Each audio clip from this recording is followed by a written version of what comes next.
শহীদ মিনারে ৫টি স্তম্ভের একটির নাম রফিক, একটির নাম শফিক, একটির নাম সালাম, একটির নাম বরকত, একটির নাম জব্বার। আমি মনে করি এই স্তম্ভগুলোর নাম মুসলিম সন্তানদের নামে নামকরণ না করাটাই ভালো ছিল।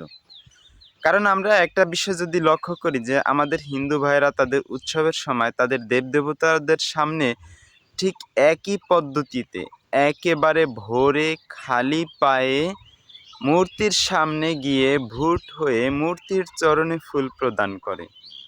একটু যদি লক্ষ্য করেন তাহলে দেখবেন আমাদের মুসলিম সন্তানেরা এই স্তম্ভ নামক ৫টি মূর্তির সামনে গিয়ে একদম একেবারে ভোরে সকালে খালি পায়ে এই স্তম্ভগুলোর চরণে এমনভাবে ঠিক ফুল প্রদান করে যেমনটা আমাদের হিন্দু ভাইরা করে থাকে। আসলে আমরা মুসলিমরা না জেনেই এটা করি। আপনার কাছে কি মনে হয় এটা করা কতটা যৌক্তিক বা কতটা যুক্তিসম্মত?